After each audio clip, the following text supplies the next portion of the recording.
Good afternoon, and thank you all for joining us at this leg of BusinessWorld Insights, the third and final session presented by PayMaya and the USAID E-PESO Project. My name is Tiago Arnaiz, and I'll be moderating today's discussion on creating digital ecosystems to jumpstart local economies. Over the last few weeks, we've sat down with city mayors, local authorities, tech innovators to discuss the grassroots efforts across the nation to transform the way Filipinos interact with their leaders, their cities, and each other. We talked about the new ways digital tools are allowing both the private and public sectors to go cashless and the many benefits that brings. We continued with a deep dive into the infrastructure that enables local governments and their partners to instantly disperse vital resources to those most in need.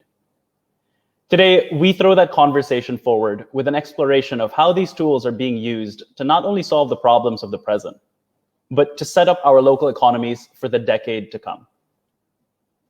In this session, we'll be exploring what it takes to build digital ecosystems that connect governments, their citizens, and their businesses to jumpstart local economies beyond the current crisis. with the goal of creating truly progressive and inclusive Filipino communities. To do that, we gathered today a fantastic lineup of speakers, including our keynote speaker today. On behalf of DTI Secretary Ramon Lopez, we have DTI Assistant Secretary Jean Pacheco. Our session speakers, NEDA Undersecretary Rosemary Edilion, Ormoc City Mayor Richard Gomez, ULAP President and LPP National Chairman Governor Dakila Carlo Cua, USAID E-PESO Project Chief of Party Mert Tangonan, Go Negosyo Senior Advisor of Angat Lahat sa Digital Alliance, Jopin Romero, and PayMaya Enterprise Head for the Public Sector, Marvin Santos. We'd also like to acknowledge a few of our distinguished guests joining us this afternoon. Members of ULAP and the Management Association of the Philippines, local chief executives from all over the country, of course, our fellow friends from the media. Good afternoon, everyone. Now, starting off today's session is this afternoon's keynote speaker. Again, on behalf of DTI Secretary Ramon Lopez, we have the Department of Trade and Industry's e-commerce lead and Assistant Secretary for the Competitiveness and Innovation Group, Jean Pacheco. ASEC Pacheco is a dedicated executive service officer and has been with DTI for 21 years. In 2012, as planning director, she was instrumental in the adoption of the performance governance system, which resulted in the DTI being named in 2015 by the Institute for Solidarity in Asia as one of 11 islands of good governance. This in recognition of their efforts to implement sustainable and transformative reforms in public service. ASEC Pacheco, thank you so much for joining us. Good afternoon, Tiago. Can you hear me? Yeah. Yes. Yes. Hi, good afternoon everybody po. At alam niyo ho, si Secretary Mon Lopez gustong-gusto po talaga niya pumunta ngayon dito at nagkaroon po ng meeting. Meron pong meeting ngayon ng IATF. So ako po ay inatasan na magsalita po on his behalf today. And thank you so very much to the panelists who are here with me today. Of course, Mr. Tiago, thank you so much for that introduction. I'd like to recognize, of course, USEC Rose Edilion, Mayor Richard Gomez, GovDax, the Chief of Party of E-PESO Project, Mert Tangonan, Jopin Romero of Go Negosyo, and of course, our partner from PayMaya, Marvin Santos. Ngayon pa lang po, magpapasalamat na po ako para dito po sa USAID E-PESO at of course sa PayMaya at sa ULAP po, the Union of Local Authorities of the Philippine Partners in making this event possible. Allow me at the onset first to recognize the DTI's partnership with Pay. Magkwento po ako. Last year in September, the DTI signed a memorandum of understanding with PayMaya for our business name registration system. That partnership was significant because I understand that DTI was one of the first, if not the first, to make available various payment options online for our citizens, whether through Land Bank, GCash, and PayMaya. Our partnership with PayMaya allowed citizens to use the credit card, have access to the smart Padilla centers and their mobile wallets. Now, PayMaya is an accepted payment method for DTI iRegis or DTI Pays for all the other DTI services. Since then, we have worked with PayMaya on other DTI initiatives to promote e-commerce, which I must share with you today. The theme for this online forum series is creating digital ecosystems to jumpstart local economies. This theme is indeed very timely, as online is the new normal. COVID-19 has accelerated the adoption of e-commerce in the country. Consider this report from the DTI Business Name Registration System. From January to March 15, prior to the period of community quarantine, the number of business names registered pertinent to internet retail was 1,750. In May, this rose to 9,692, a whopping 450% increase. But registration peaked in June with over 33,000 business names registered for that month alone. As of yesterday's count, to date, we have over 68,000 business names registered under retail sale via the internet. We look at this as a barometer of the growing interest on e-commerce, and with this, a concomitant need for government to continue and scale up e-commerce interventions. During the State of the Nation address, the President mentioned the welcome developments for the e-commerce industry, while noting the need for government to address risks related to security, data privacy, and misrepresentation, those that undermine the people's trust in online transactions.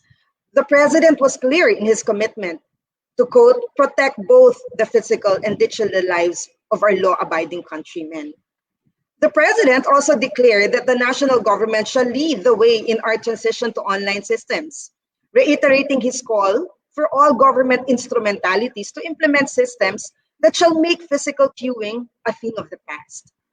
That the President in the SONA mentioned the need to build trust and confidence in online transactions is an affirmation of our work in DTI together with the partnership with the private sector and other government agencies, including the legislature. Now, let me discuss our forthcoming formulation of the e-commerce roadmap. As you begin your discussion on creating digital ecosystems to jumpstart local economies, I hope you will support our goal towards a more robust e-commerce in the Philippines. Let me enjoin our local government officials to support the e-commerce roadmap and be guided by our strategic framework. We coined the tagline, basta e-commerce, madali. Madali, it has a double meaning. Market access, digitalization, logistics integration. The tagline carries a double meaning. One, addressed to our stakeholders, both consumers and businesses alike, because we advise SMEs on the benefits of e-commerce. Wider reach, lower cost, easy. Of course, one main feature of e-commerce is borderless. You can buy and sell anytime, anywhere, and generate revenue 24/7. It offers lower costs. The costs of offline stores outweigh online stores tenfold. There are no maintenance, miscellaneous, and rental costs online. It is also easy. Starting your online business is very simple. We have heard many success stories of entrepreneurs placing their products on social media platforms as a start, and eventually expansion is inevitable. On the other hand, for consumers, buying online is faster, easier, not to mention e-commerce provides more choices. For us in government, yun pong basta e-commerce madali is also easy to remember. Madali, it stands for market access, ma, digitalization, da, and logistics integration, li, madali. On market access, we always say, the opportunity for Philippine businesses is huge. And we are mindful of the following statistics. The Philippines' total retail sale is valued at $63 billion, while e-commerce accounts for less than 4%, valued at $2.4 billion. According to a Google study, e-commerce will rise from $7 billion in 2019 to $25 billion in 2025. Globally, there is a reported 3.4 trillion global e-commerce sales and 4.57 billion people who are active in the internet. Ito po yung favorite ko sa lahat. There are over 120 mobile subscribers in the Philippines. Tayo po yung highest internet user in the world, but only less than 10% spend online. We mostly spend po sa mga chat, Facebook, but we don't actually buy or sell online. So digitalization of SMEs is primordial. Yan po yung priority sa DTI. We must prepare our entrepreneurs to adapt to these new business models. Our reboot package, particularly its training component, which we have called Control Biz Reboot Now, has been highly successful as we initiated information sharing to encourage SMEs to venture their businesses online. The goal is to increase SMEs' understanding on e-commerce and introduce them to enablers and platforms that will expand their marketing channels from traditional brick and mortar stores into digital or online marketplaces. Finally, madali, logistics integration. We must reduce logistics cost and improve efficiency. This is integral to a successful e-commerce.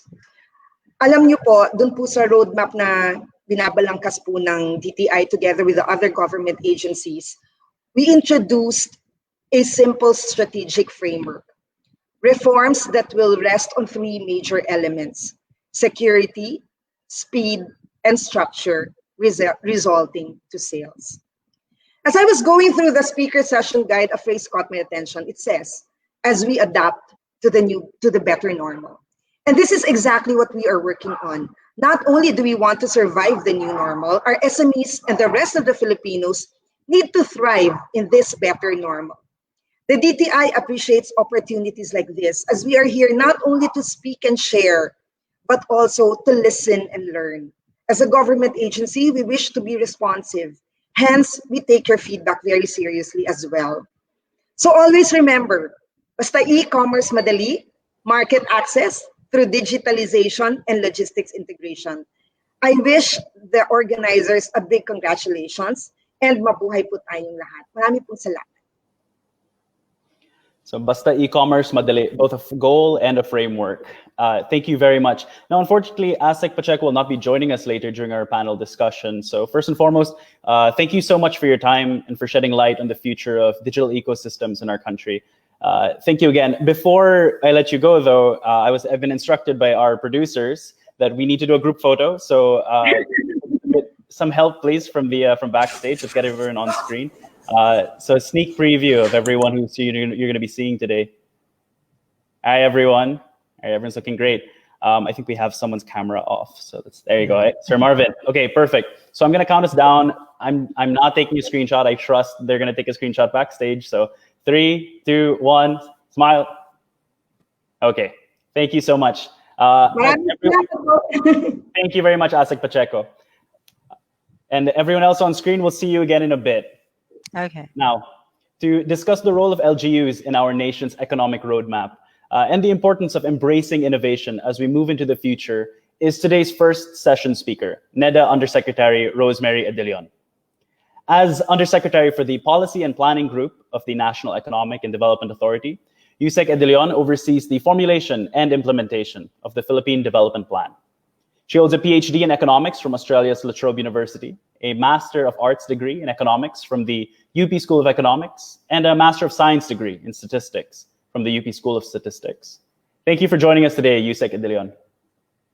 Yes, thank you very much, Tiago, and special shout out to all the other esteemed guests here, and also to my friend Asik Jean, who already left. Yeah, anyway, thank you also to USAID and PayMaya for organizing this very, very relevant webinar. And the task that was given me was really to discuss the economic roadmap of the Philippines and then the role of the LGUs. It's actually a big ask, but let me see what I can do. I'll do my best. So I'll be sharing my screen. So the title of this presentation is actually Recharge PH, the role of LGUs. So Recharge PH is actually the tagline we are using now under the task group on recovery. It's a newly created task group by the National Task Force on COVID-19. First, with some history, but I will not dwell with this. Actually, this is not supposedly that while back. This is actually the strategic framework of our Philippine Development Plan, and we've been using this until January of this year. And supposedly we were on our way to being an upper middle income country this year, were it not for, yes, we know, COVID-19. So COVID-19 has rocked our very core. And I will not really dwell with this statistics that you see right here, but let me just get on with this, the economic performance. And this was announced last week, Thursday of last week, where we see that our GDP actually shrank by 16.5% in the second quarter. And this is largely due to the lockdown that was imposed. Actually the whole for the whole quarter, and so we saw that actually almost all the sectors contracted except for agriculture, which grew slightly by 1.6%. Industry contracted by 22.9%, manufacturing by 21.3%, and then services by 15.8%.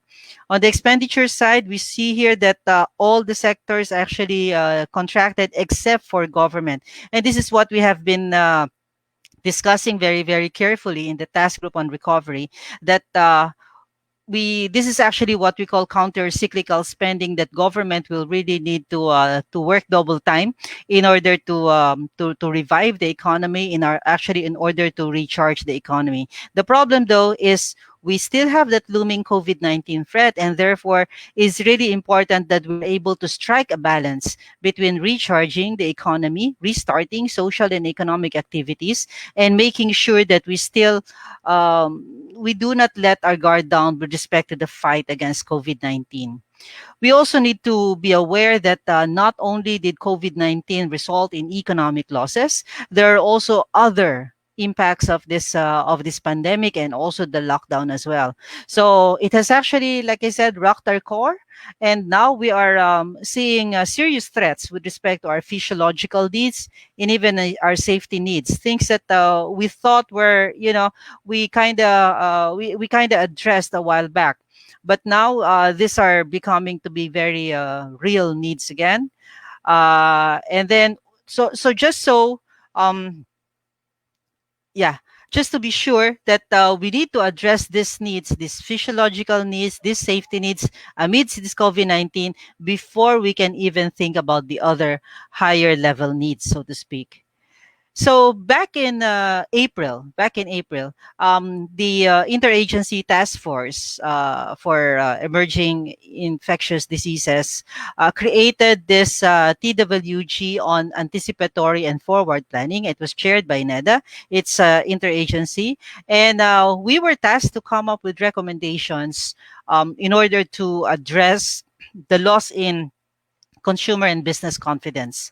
And we started off by doing a problem tree analysis to this one, looking at the root cause of this loss in business and consumer confidence. And we came up with this one word, uncertainty. And therefore, what we really need to do is to address the uncertainty. We came up with a three-pronged recommendation. One is to provide the right information, transparent, timely, accurate, and it should encompass several dimensions of the question, several questions, not just on the health issue. It should also include social issues, governance, even security issues.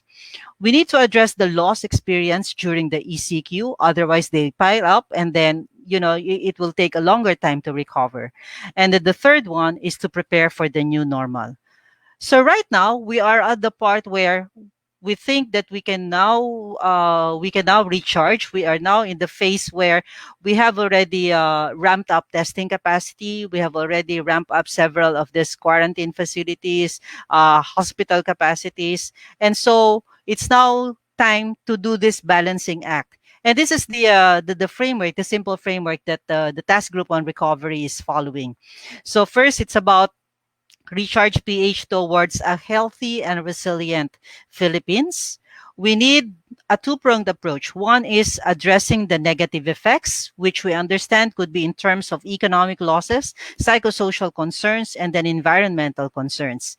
And then adapting to the new normal. But in the adapting to the new normal, we do have priority PAPs, but at the same time, we have to make sure that we contribute to the anti-COVID fight. So these priority PAPs are in the areas of health systems improvement, food security, learning continuity, and digital transformation. You would note that this one actually follows that Maslow's hierarchy of needs. And the fight against COVID actually, again, is at least two-pronged. One is preventing transmission, and then next is mitigating ill effects. At the same time, all the while that we are doing this, addressing the negative effects and adapting to the new normal, we need to always observe good governance principles. One that is inclusive and people-centered, responsive, clean, and technology-enabled. So this is actually the terms of reference of the task group and the different subtask groups. So we have 3 subtask groups in all. Now I just would like to get right on to the subtask group on governance, and just to share with you how we intend to track the progress of this task group on recovery. We are looking at new COVID-19 clusters associated with public spaces, new COVID-19 clusters associated with government and even LGU offices. Because we think that, at the same time that government is issuing out all these rules and regulations on physical distancing, government must be the first one to model what should be done. And then, of course, we need to know the percentage of people satisfied with the government response, whether national or local government response, and so on. We will also be looking at the different efforts that were done by national government and also by LGUs with respect to contact tracing, and then also with respect to health surveillance. Now, and also about engaging with the citizenry. So the number of CSOs that were engaged, number of volunteer groups that were engaged in the implementation of this COVID-19 response and recovery. Now let me just get straight on to what about the role of the digital economy in all this? Actually, as Jean mentioned earlier, we're seeing now that the new normal is actually a digital normal. And so LGUs actually need to immediately adopt technology-based and mobile public services to ensure continuity of local economic development, not just continuity of public service. The problem, though, is LGUs are faced with several challenges. So you have here the lack of modern ICT technology and facilities. You have an equal, poor, and high cost of internet connectivity across geographic areas. Underutilized ICTs in e-government systems, lack of private investments, and so on and so forth. First, let me deal with strengthening e-governance systems for the delivery of government services. We think that some transactions, especially those about getting permits, clearance, payment of taxes, and fees, can actually be done online. So they can be made online with real-time status updates of transactions. So we're hoping that LGUs can consider the following, like the Mobile Revenue Collection Officer System, the EBPLS, and then the one-stop online shop or a government portal linking all the digital services. Another would be strengthening the supply and value chain through development of ICT-based technologies such as a web-based dashboards or platforms that provide information on market supply and demand, including related transport and logistics issues. I know, for instance, that an LGU in Eastern Visayas actually has this agricultural market information system that is web-based. And just recently, I guess 2 months back, the NEDA in partnership with USAID and the and UP came up with the SCAN. That's the Supply Chain Analytics Dashboard and Reporter that works like the Waze, except that it's dedicated to logistics issues, etc. Now, to support the digitization efforts, LGUs can initiate measures to facilitate the establishment of ICT infrastructures in order to have stable and reliable internet connection and wider coverage. So this include streamlined processes for issuance of permits and licenses for the construction of cellular towers. There are certain permits that require NG clearances, but for many of this, actually, it's the LGUs that are required to issue the permits. Active coordination with service providers to expand their coverage to reach even the far-flung areas. And LGUs can also provide the venue or environment that can encourage more consumer spending, such as through the establishment of e-commerce platforms. Like during this pandemic, we had a lot of online marketing platforms. We had the e-Kadiwa and so on. And actually, LGUs can also put up and encourage more of this for shopping and purchases and public access to the internet. LGUs can also consider the following: free Wi-Fi access to all public facilities and public places, and creating a digital palenque or supermarkets. Human capital development is also needed, of course, to generate the employment. And with this, you can also use a digital platform to help generate this employment. So LGUs can assist in capacitating the labor force First, provision of free virtual trainings and seminars on ICT technical skills and topics on emerging industries to improve knowledge and competency of job seekers. I'm sure you can always coordinate with the TESTA on this and the DICT. Perhaps the LGUs can help in promoting all these different webinars, and then hosting of online job placements. So many things. These are just but a few, and of course, I know that our local government officials are more innovative and more creative in coming up with the different ways of how exactly to do this. Always bearing in mind that this is the ultimate aspiration of our mga kababayans, the ambisyon natin 2040 for a matatag, maginhawa, panatag na buhay. Even at this time of the pandemic, this is still the aspiration. And we think that especially at this time of the pandemic, having this digital connectivity would be one way that we can still have this matatag, maginhawa at panatag na buhay, even as we social distance, even as we do all this stay at home things, we can still achieve this ambition. Thank you very much for your attention.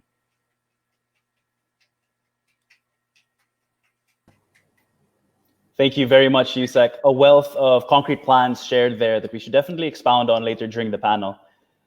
This week, we are honored now to have a prominent city mayor joining us to share his experiences of building a citizen-centric city using digital platforms. Everyone, please welcome Ormoc City Mayor Richard Gomez.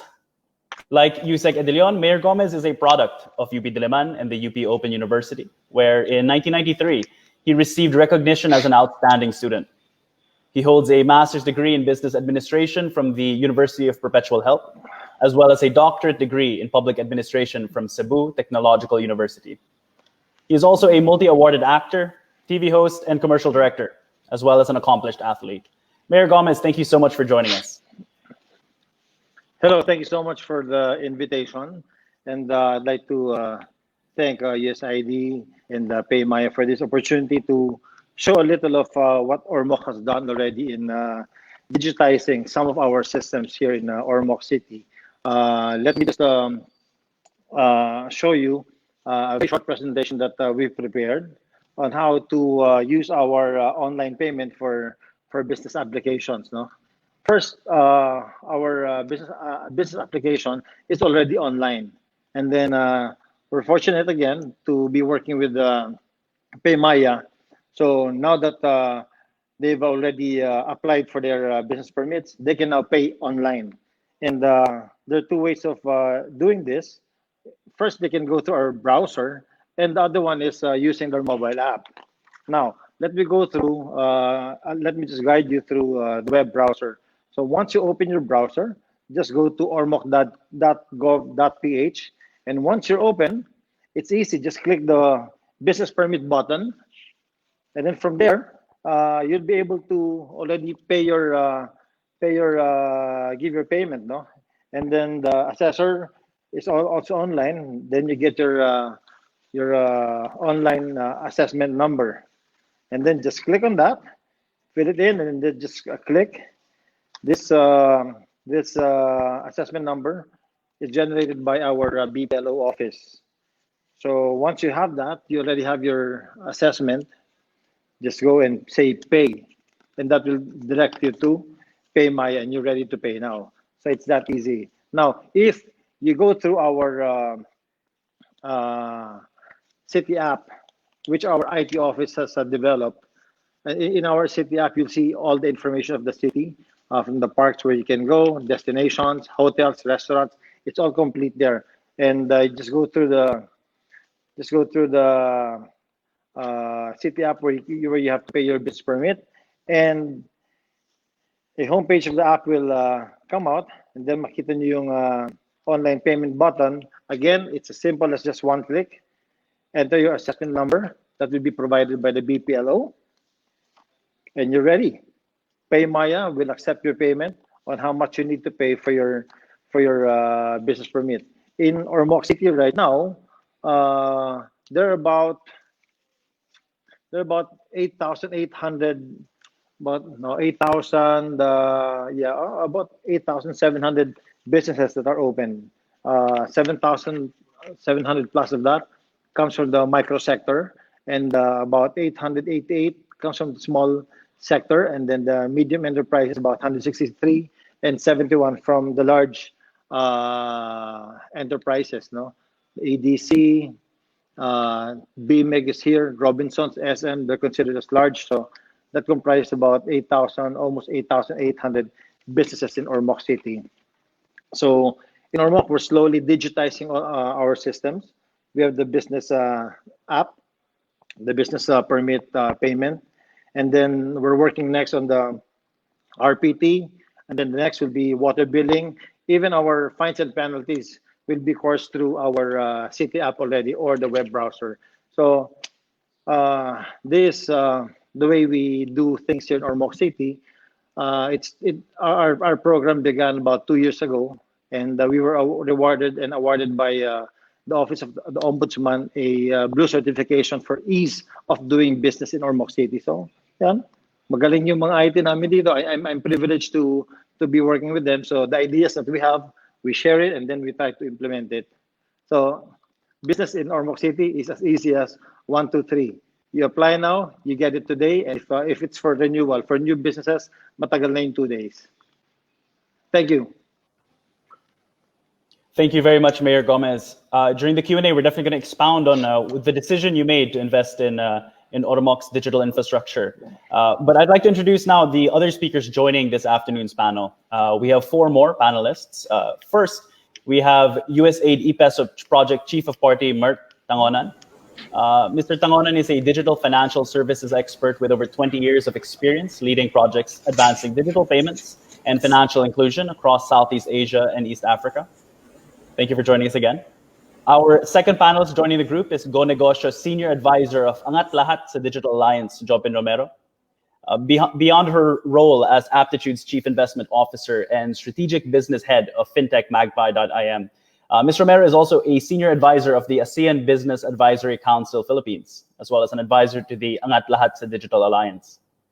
Of course, we have the Provincial Governor of Quirino, the National Chairman of the League of Provinces of the Philippines, and the National President of the Union of Local Authorities of the Philippines, Governor Daquila Carlo Cua.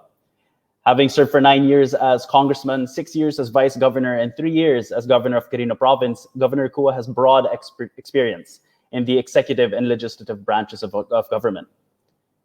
Rounding off the group, we have PayMaya Enterprise Head for the Public Sector, Marvin Santos. Mr. Santos currently spearheads government partnerships for the enterprise group of PayMaya Philippines, enabling government agencies with online payment solutions, making it hassle-free for Filipinos to pay for government services, while also providing government agencies a faster, more efficient, and more secure way to receive and process fees and payments. Now, we clearly have a lot of speakers in today's panel, so to keep today's discussion flowing, I'll be directing questions to specific panelists. But to everyone else on screen with me, please feel free to jump in at any point with any insights or comments you might have. Let's keep this free-flowing. But I wanted to begin this afternoon's panel with a question for Mr. Tangonan. Let's get everyone on screen. All right. Good to see everyone again. So, Mr. Tangonan, your career has brought you around the world, helping build the systems and foundations for digitally enabled societies, not just in the Philippines, but across, again, Southeast Asia and East Africa. Today, we find ourselves facing the only pandemic of this scope and scale in modern history. How do the challenges we're facing today stack up to those that you've helped find solutions for over the past 20 years? And looking at the financial and logistical gaps that we face here in the Philippines, as described earlier today, are there aspects of the current crisis that we already have proven existing solutions for? Good afternoon, Thiago. Good afternoon to the esteemed fellow speakers, and also a pleasant afternoon to the viewers. To your first question, Thiago, I've never experienced something like this. Previously this was unimaginable, but we're now living through it. But nonetheless, there are aspects of our situation now that I found similar to what I've experienced also in, for example, East Africa. For one, we have restricted mobility now. Whereas for the case of the Philippines, it's due to health reasons. Over there, it could be, or it was at that time when I was working there, due to limited road network. And another challenge we're facing now is public transportation to move people from their residences to their places of work. While we have near adequate public transportation in the Philippines, but because of health risks, we cannot use it the way we were used to using it. And over there, again, you get the same experience because there's a limited availability of public transportation. So there are similarities in the challenges that I've experienced there and what I am experiencing now.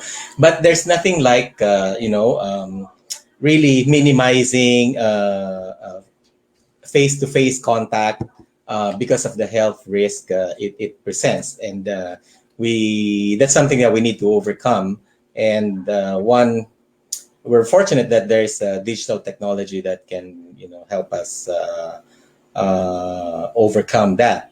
And to your second question on the financial and logistical gaps.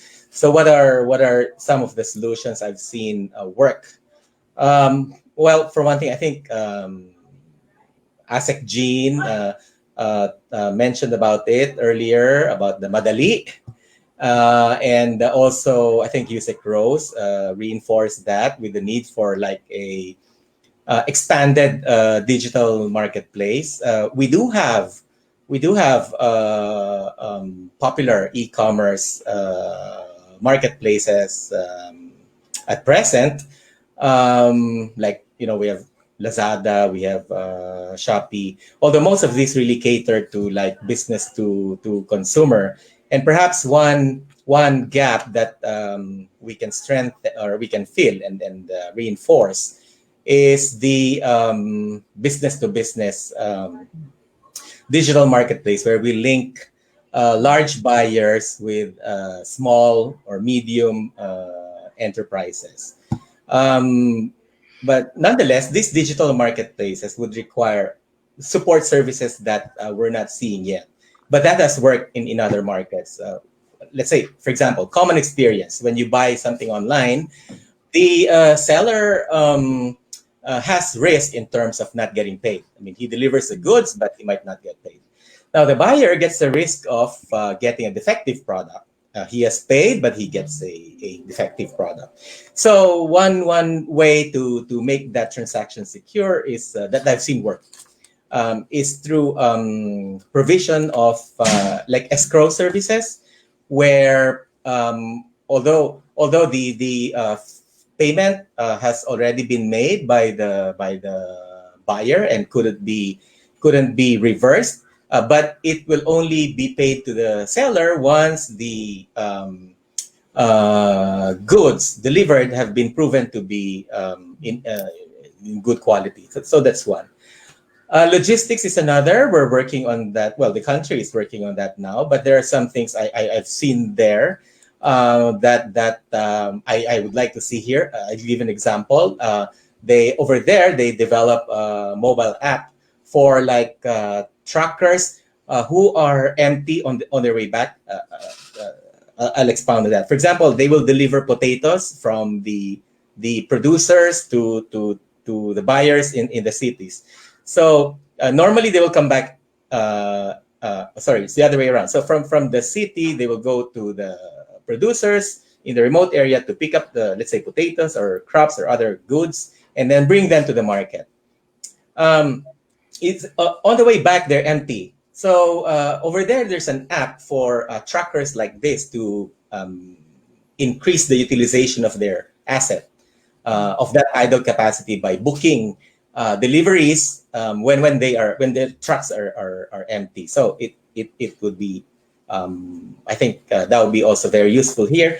And the second is I know that because we're partners with Lazada and Shopee in our project with DTI, and they've mentioned to us that they're also eager in expanding their coverage nationwide. But one of the challenges they face are, let's say, reliable pickup and drop-off points. So maybe if the LGU can do something to provide this. I'm not saying that the LGU itself will do it, but at least also tap, let's say, private sector providers or other actors in the market to provide this kind of service, so that the local economy can be stimulated, and the local producers in their city or in their municipalities can have access to the larger market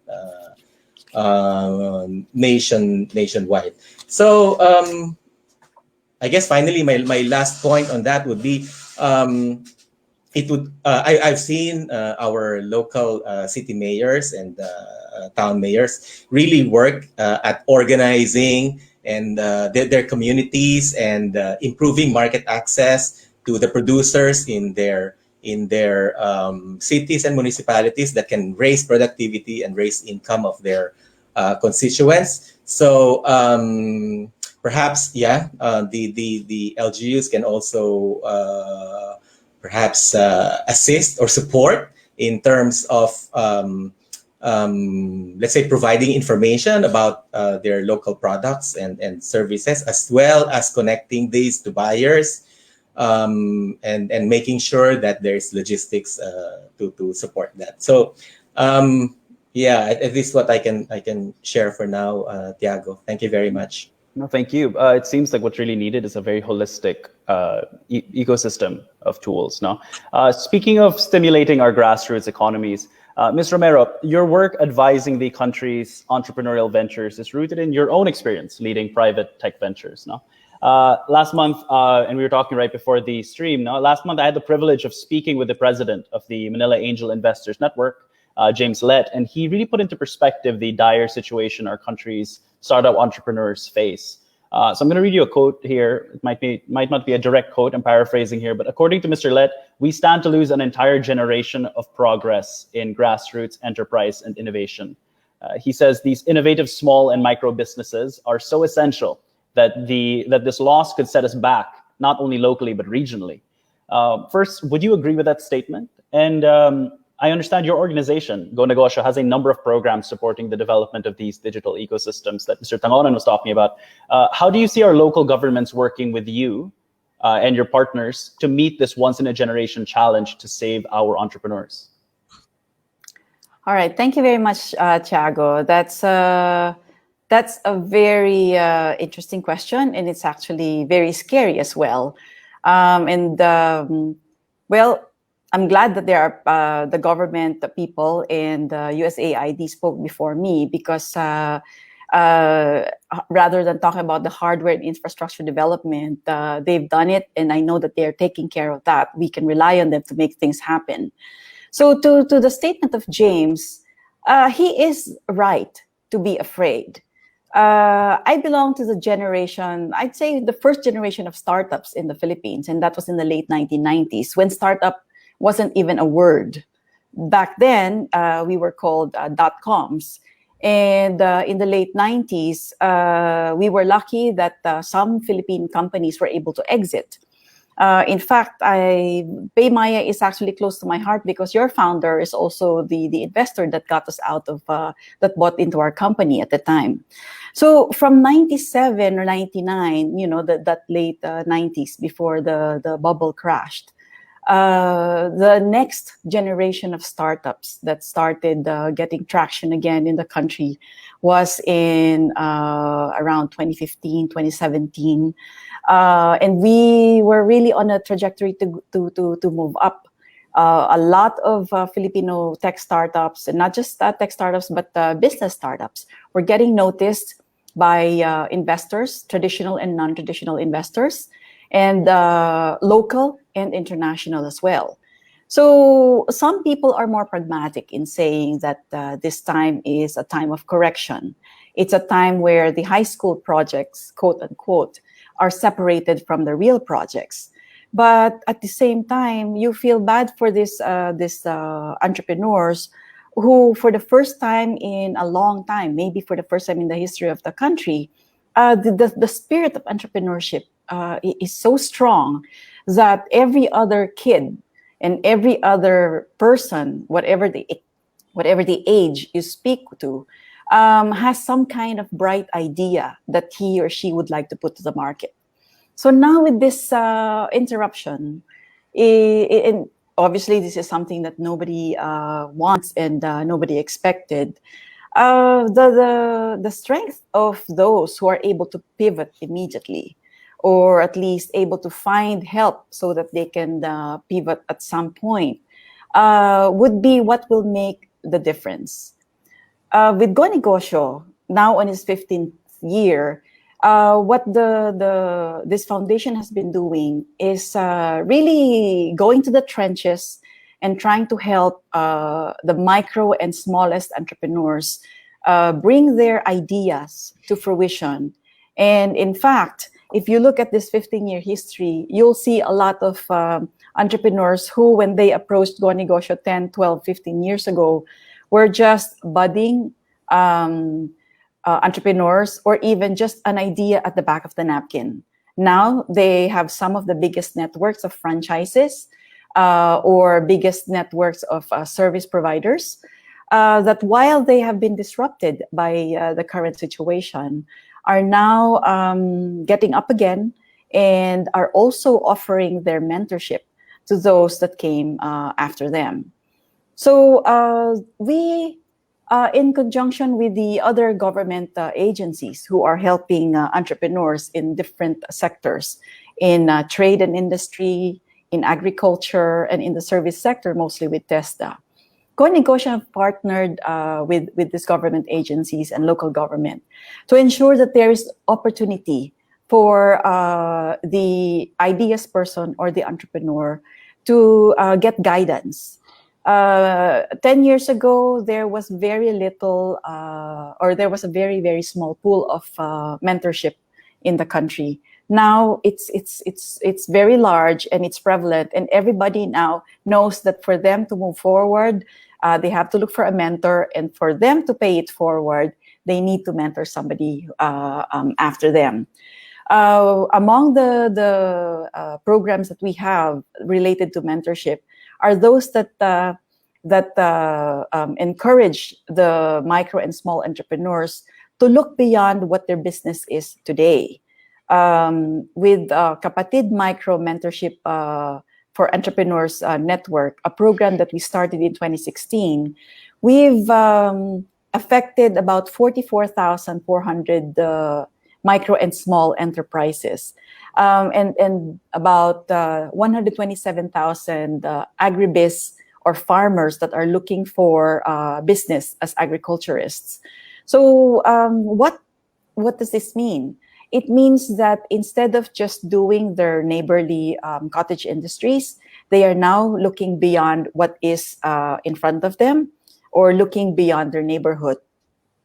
They are also looking at improving their business ideas so that it's no longer simply a mom and pop that they can that can provide them with their sustenance needs, but now they have bigger ambitions of reaching beyond their province, beyond their region, beyond even their island, and for many now beyond the Philippines, which also ties in to how in 2017, when the Philippines was the chairperson of ASEAN, President Duterte was the chairman of the ASEAN leaders, and on the private sector side, the Philippines, under the leadership of Joey Concepcion, was the leader of ASEAN Business Advisory Council.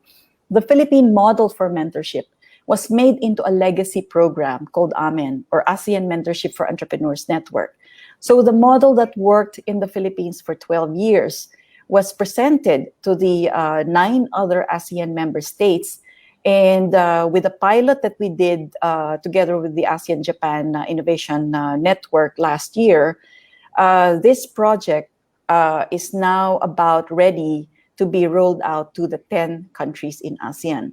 So in other words, something that worked for the Philippines has become a model for our neighbors in ASEAN.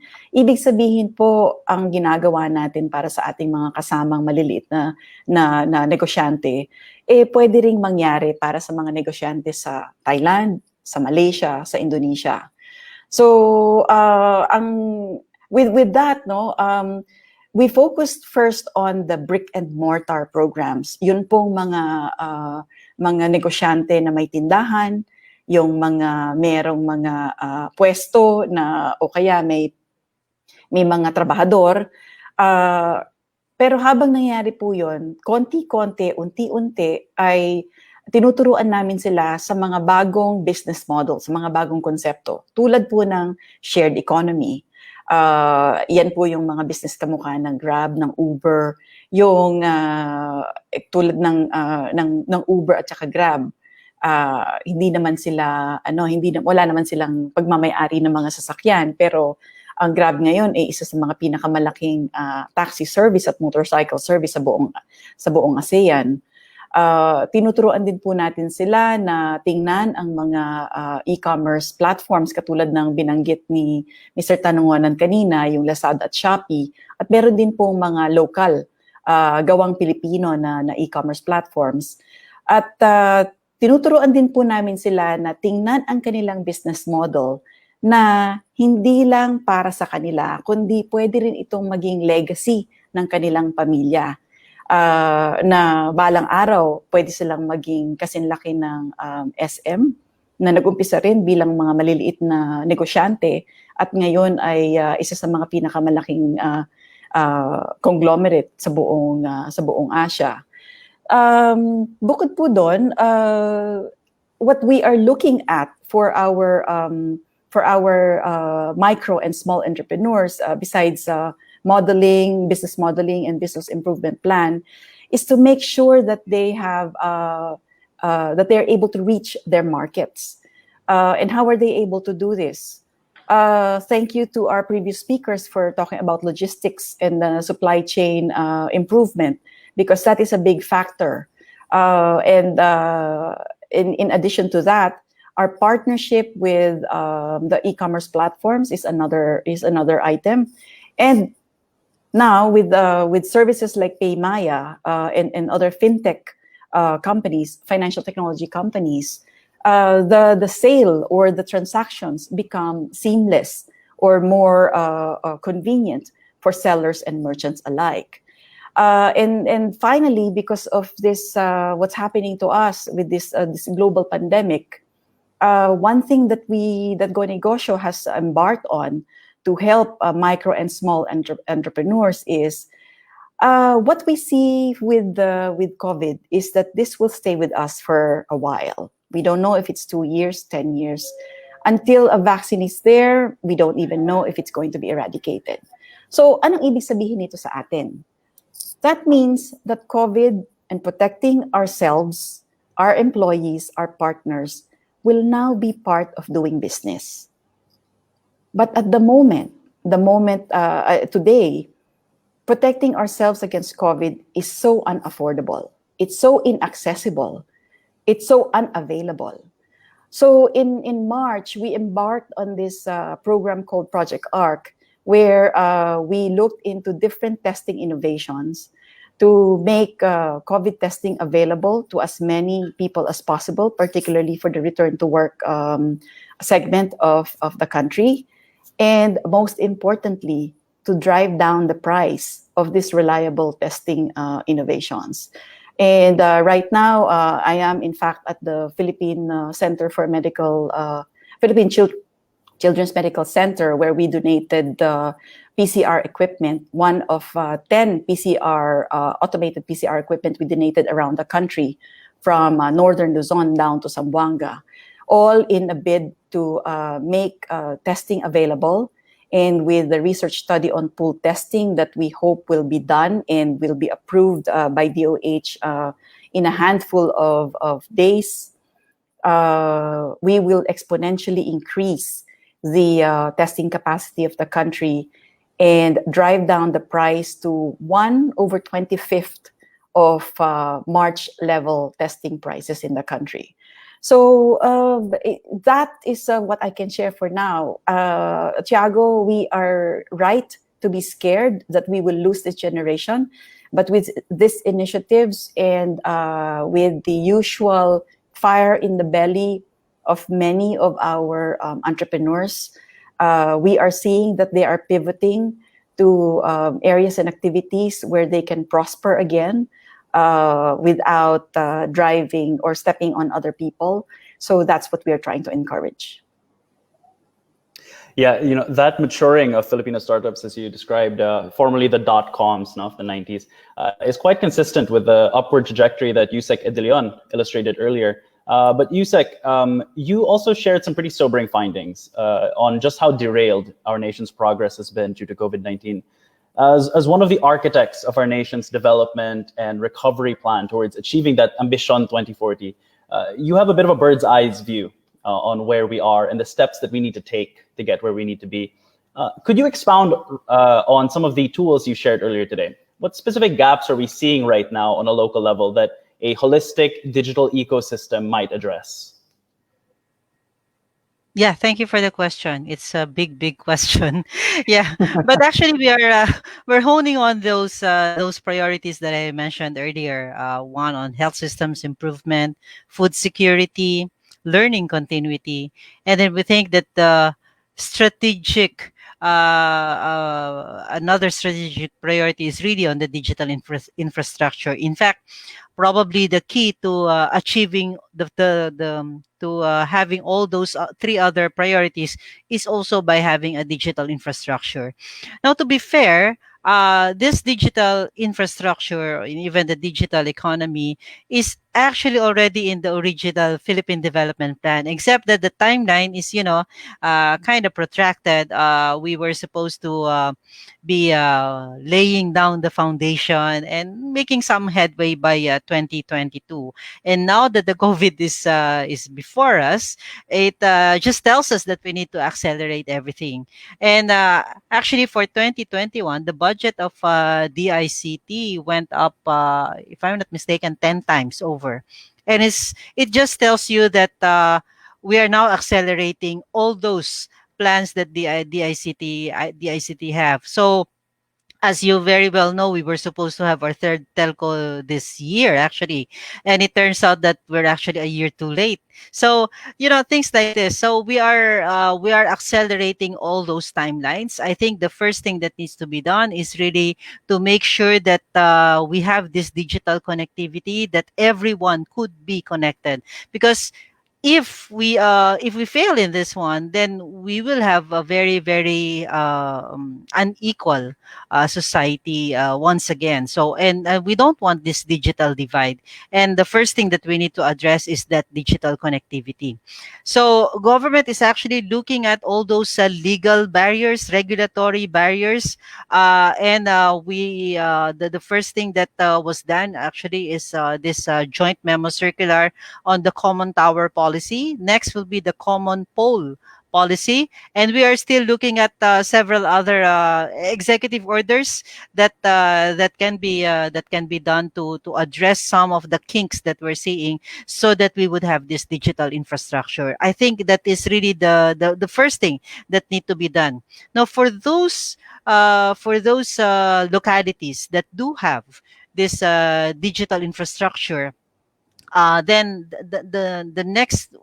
the next strategy is really to have the different apps make use of this infrastructure, have all this many of these transactions that can already be done online, because I think we really think that government is a big demander for this, and that if government actually forces that these transactions can only be done online, and therefore people will have no choice but to use online platforms. Again, this is just for those areas where you already have the digital infrastructure, and so for those which do not yet have the digital infrastructure, then of course the first step is really to make sure that they get access to these digital platforms. Thank you.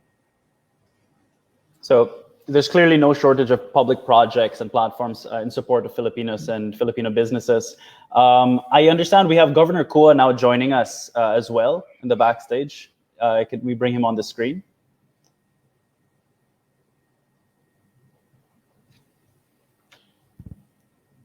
Oh, looks like he disconnected all of a sudden. I'm glad we have Mr. Santos with us. I'm going to direct this question to you. Mr. Santos, PayMaya has proven itself a ready collaborator for public offices, looking to build better, more inclusive systems for Filipinos. No? And there's been a lot of future talk today as we lay down the foundations that we need to recover from this pandemic.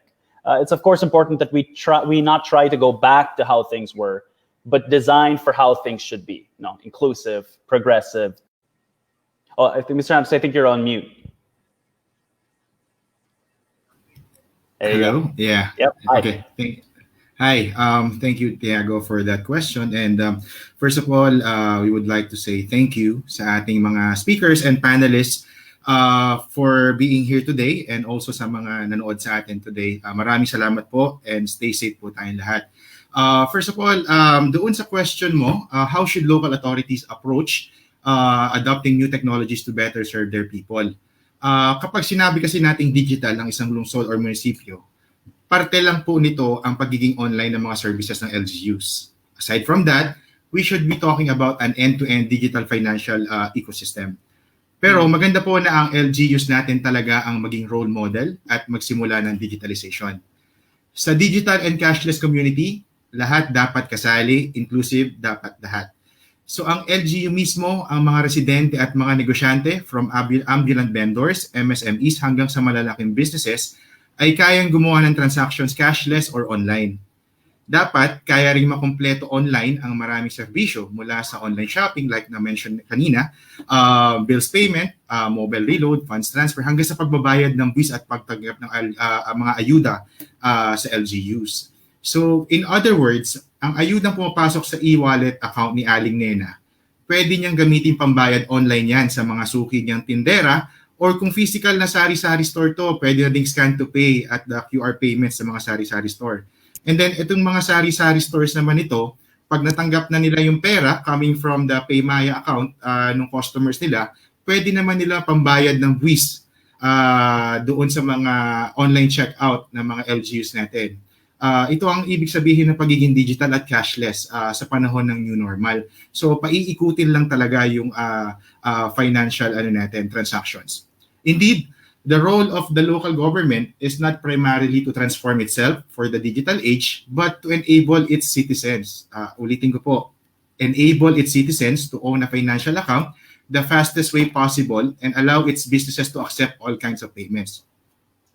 Ang ating gobyerno mula sa national government hanggang sa inyo sa mga LGUs ay dapat maging digital financial ecosystem builder. Ito po ang layunin ng programa ng PayMaya Philippines na LGUs Embracing and Accelerating Digitalization or LEAD project. Paano ba maging digital financial ecosystem builder ang LGU sa LEAD program ng PayMaya? Nag-uumpisa ito sa inyo, sa mga local government. Dapat may kakayahan na rin kayong mangolekta ng tax, licenses at permits online sa inyong mga websites, mobile app, or point-of-sale terminal sa city or municipal hall. Pangalawa, ang ayuda na ibinibigay ninyo sa inyong constituent, pwedeng maging digital ayuda. Ibig sabihin, pwede itong makuha gamit ang e-wallet account na napakabilis lang po i-apply ng inyong beneficiaries. With PayMaya po, you can apply in 2 to 3 minutes. Meron na po kayong e-wallet.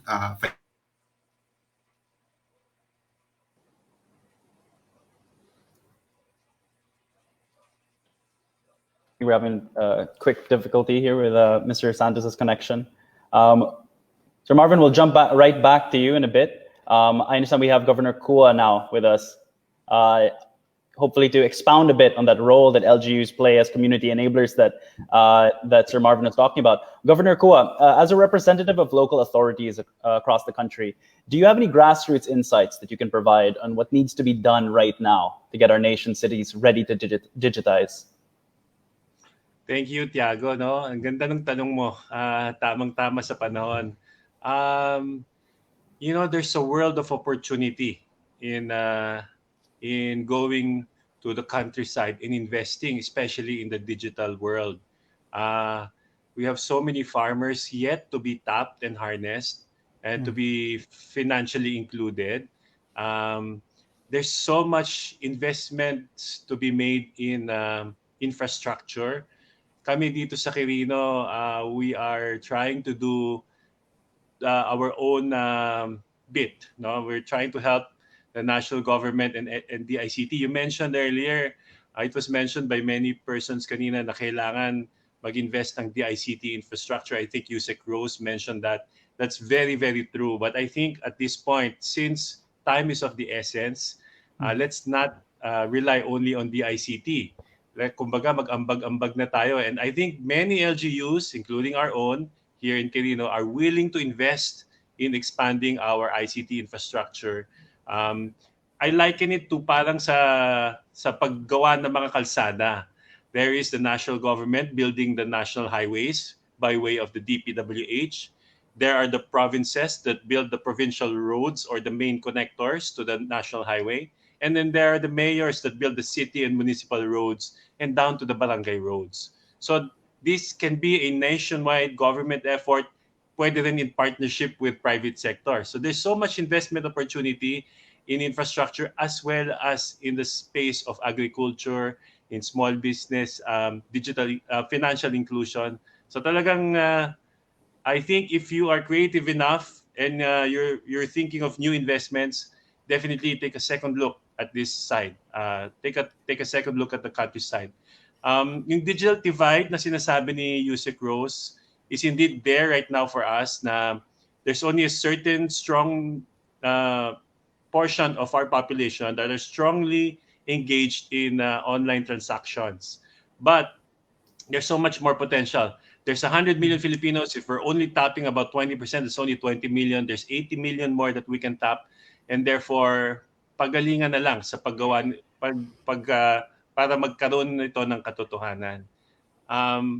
This is very close to my heart, Tiago. When I was still a member of the legislature in Congress, I strongly pushed, and now it's now part of the law, that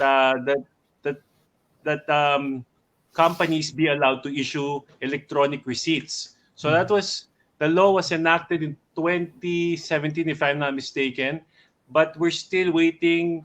We're still pushing para maging reality na itong electronic receipts. This will give life to digital transactions. This will also give the lifeblood to our internal revenues. So we have you to thank pala for that. So thank you very much for that, Governor Kua. I understand you also have some slides you want to share, no? Regarding the implementation of these digital ecosystems. Would you like to share them now? Well, if I'm not disturbing the flow of your program, absolutely, I'd be happy to share what our team has prepared. Please, okay. Maybe we can bring these slides up now. Okay, first of all, let me acknowledge our important personalities that were here or are still here today. DTI Secretary Ramon Lopez, NEDA Undersecretary Rose, who is still here, all our fellow civil servants from various national government agencies, to my colleagues from the LGUs, special mention to a good friend, Ormoc City Mayor Richard Gomez, to all governors, city and municipal mayors, punong barangays, local government officials and employees, together with the officers and secretariats of all the League of Provinces of the Philippines, League of Cities of the Philippines, League of Municipalities of the Philippines, Liga ng mga Barangay, and other member leagues of ULAP, to my fellow panelists, USAID E-PESO Project Chief of Party, Mr. Mert Tangonan, angat lahat sa Digital Alliance, Go Negosyo Senior Advisor, Ms. Jopin Romero, PayMaya Enterprise Head for Public Sector, Mr. Marvin Santos, BusinessWorld Digital Platform Editor, Mr. Santiago Arnaiz. Ladies and gentlemen, good afternoon. First of all, allow me to say salamat po to all our organizers for spearheading another remarkable activity, for extending your invitation to ULAP as a partner on this third and final webinar series. as the representative of all the leagues of LGUs, namely the provinces, cities, municipalities, and barangays, as well as all the local officials in the country, ULAP is fully supportive of this endeavor to strengthen the awareness of LGUs on the importance of designing a digital environment that will bring the economy back to pre-COVID level and attain a measure of stability. In response to the call of President Duterte, the local government units have adopted a host of various measures to complement the efforts of the national government to address the ongoing public health crisis, together with the civil society, private sector, and other stakeholders, in the context of a whole-of-nation and whole-of-government response framework. Consistent with our initiatives to support the transition and recovery efforts of the local governments, ULAP has adopted integrated strategic resilience approach to move forward and support the local government's transition to the new normal. We highlight the need to advance internet and technological connectivity in the communities. How can LGUs create an environment to restart its local economy? Majority of the economic activities have been put on hold. Given this serious predicament, the LGUs must take a proactive measure and focus on the programs and initiatives that lead to digital transformation. Fellow LGUs, best practices, such as what has been presented by Mayor Richard, are beneficial to other LGUs and useful to initiate change. Improved access to public service and information through digital connectivity is significant transformation in local governance, and this will help lessen the complexity in dealing both with national and local government. It will further energize public services, which can be improved through digital platform that will facilitate business transactions with LGUs. Among ULAP's initiatives is to help LGUs source out needed funds to set up crucial infrastructure for digital economy and the need to construct cell sites to address gaps in infrastructure connectivity. ULAP is able to get the Land Bank of the Philippines to draw up 10 billion loan facility called Rise Up LGUs, exclusively for LGUs who wish to avail of emergency fund at a subsidized interest rate of only 4.5%.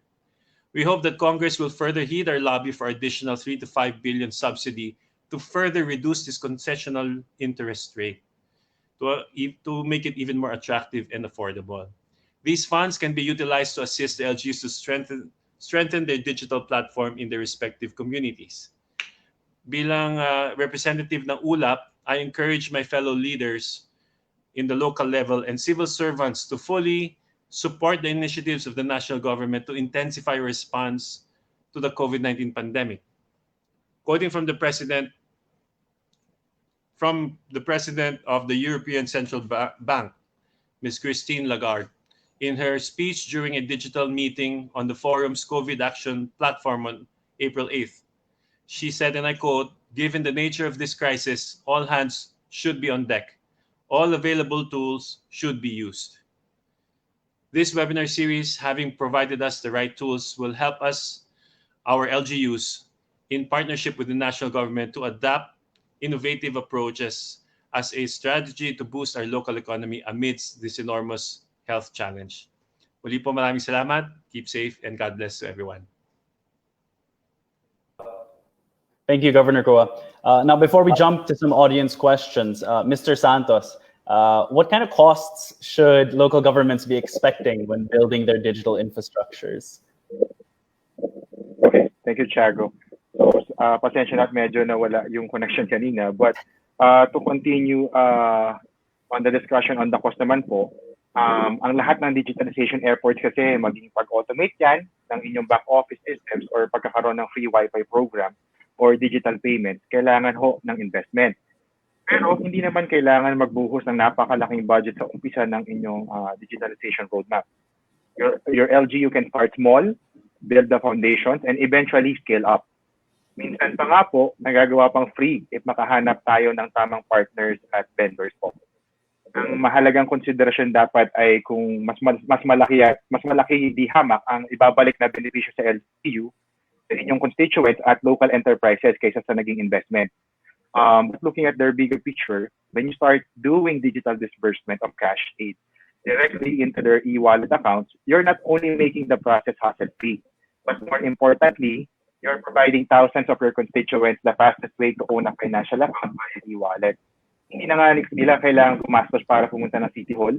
Nagawa pa natin silang financially included. Kapag nahikayat nyo rin ang inyong mga negosyante na magkaroon ng digital payment, mas lalawak pa ang kanilang consumer base dahil mas dumadami ang paraan para makabayad. So, lumalawak yung marketplace natin. Ito ang ripple effect ng digital payments and digital disbursement sa inyong nasasakupan.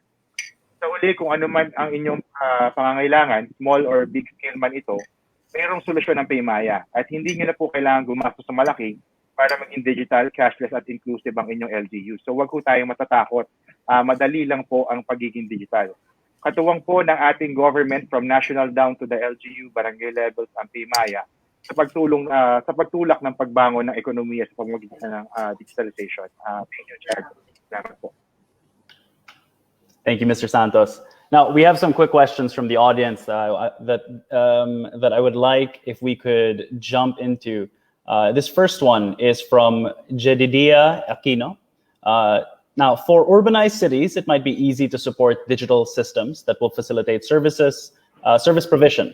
But what kind of support can be given to poor municipalities so that they may also benefit from digitization? Mr. Tangonan, maybe you could chime in here for the group. That's right. Of course, one prerequisite would be a reliable digital infrastructure, like what USEC Rose mentioned earlier. But nonetheless, it doesn't mean that areas without internet coverage would be excluded at all, because what I've seen is that where there were the last point of connectivity were also used as aggregation points, where the systems were there, the receiving of the goods were done there, but yet the goods are coming from 3 or 4 towns away from that center that has digital coverage. So the point is, even if those isolated areas may not have coverage, but it doesn't mean that they are out of reach. Still, their production can be aggregated and brought to the let's say the distribution center, so they can still participate in not only the city but also the regional and the nationwide economy. Right.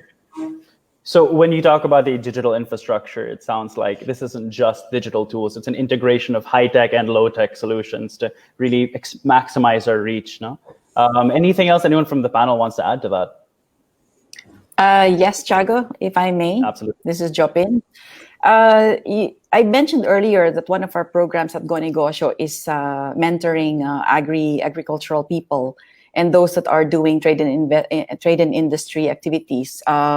Agri, it's easy to imagine what they do. They're farmers. They're gatherers of food, or they dry food and then sell this as semi-processed raw material. For trade and industry, the most common, of course, is food processing.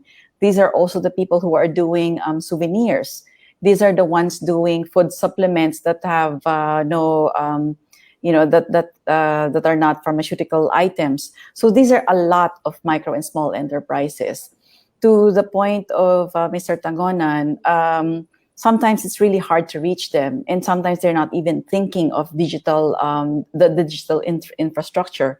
Because most of the time, they just have a functional phone, yung pang SMS lang ba, at malamang hinihiram lang nila ito sa anak nila or sa asawa nila. And yet, how come we've trained and we've affected about 127,000 of these agricultural laborers and owners? We do that through cooperatives. We do that through organized organizations, so that we teach them to expand the way they're organized, and then they see themselves not as silos, but as part of a bigger group. And then we help them with, we orient them on some kind of technology, like you said, low tech, mid tech, forget high tech. That's not yet in the picture. But we make sure that they are less intimidated with these things. And most of all is we help them reach their markets. We do market matching for them. In fact, we are in the process of putting together a mobile agricultural app called Magri, so that we can help them do exchange of information. Not fulfill the transactions online because they're still not ready for that. But Marvin, we may need you to help us market to them or persuade them not to be so scared later on. So that's for the agri. Now for the trade and industry, Marvin was giving very interesting points earlier. Isa po sa takot ng mga negosyante ay at saka yung mga bumibili ay yung cost ng digital transactions. Kasi sabihin nila, bakit may bayad yan? Na magta-transact ako sa app tapos meron extra fee, may service fee, may convenience fee. Yun pong convenience fee or kung ano man yung mga cost na binanggit ni Marvin. Kung titingnan po talaga sa kabuuan at kasama to sa pagbe-mentor ng go-negosyo, magiging part of the cost of doing business ito at part of the making it easy to do business with you. So pag titingnan ho sa kalaunan o sa pangkalahatan, wala yung cost na yun sa kabuuan ng mga dadagdag ninyong benta o dadagdag ninyong negosyo dahil sa convenience na ibinibigay ng mga digital transactions. This be an e-commerce platform or this be a financial technology that will aid you in selling your goods or even allowing you to borrow some kind of money or some kind of amount to help you with your cash flow. So, yun pong isa naming programa, yung KMME or Kapatid Mentorship for Micro Enterprises. Malaking bagay po na tinuturo namin yan kung ano ang kahalagahan ng digital transactions sa kanila at kung paano nila ito ipapasok sa kanilang mga business improvement plan at business plans. So, that kind of mentorship demystifies the technology and also the cost of doing business through digital transactions. And so, Mr. Romero, when it comes to digital platforms, ultimately these convenience fees really they add up to an investment in the future, is what I'm understanding, right? And I guess that's a topic for another webinar, how we can communicate that. I have a question for USEC Rose. Are there plans to have, this is from Bim Santos of News Bites PH, are there plans to have a carrot stick strategy on the part of the national government to prod or help expedite the digitization of local government units? What could be an efficient approach for national government to help give a hand to LGUs in adapting to this better normal, this digital normal? And maybe right after Governor Kua, maybe you can chime in as well.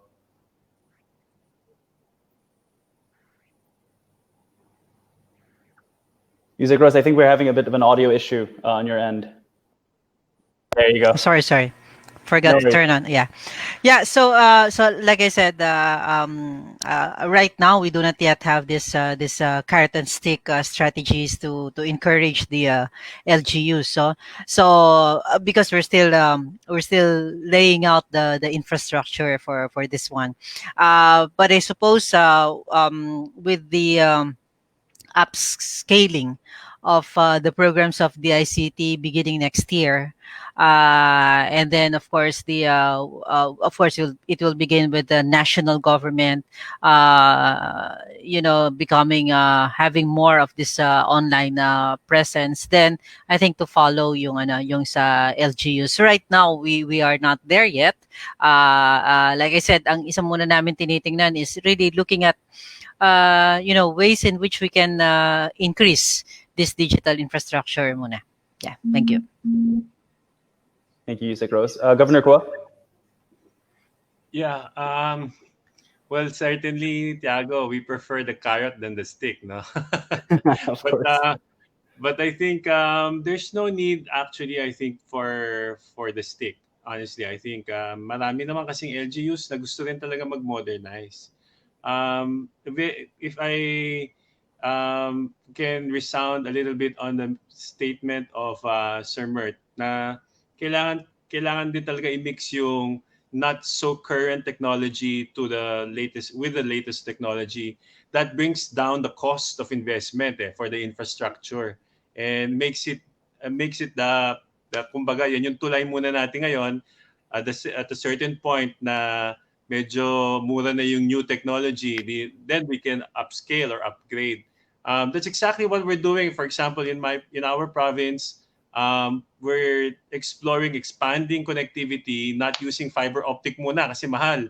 Doon muna kami sa mas mura, magre-radio muna kami for areas that are hard to reach by signal. Kasi ang nakita namin, for very remote areas, it's going to be hard for a telco to invest huge amounts of money for areas that are sparsely populated kasi hindi cost beneficial So that's why we're looking at older but still reliable technology to bridge the gap at this point. But there's no need for the stick. I think every LGU, if I'm not mistaken, I'm pretty confident every LGU wants it. Ang tanong lang dyan, can we afford it? Are there going to be private sectors that will be our partner to help finance and bridge the gap? Kung meron naman, bakit hindi? Makakatulong sa taong bayan, makakatulong pa sa trabaho namin. Now, speaking of private collaborators, Mr. Santos, do you have any insights you can add here? Oh, just there you go. Perfect. I totally agree with Govdax na we don't need any sticks on this, Shago. It's really more on aside sa yung carrots natin, it's really more on the customer information.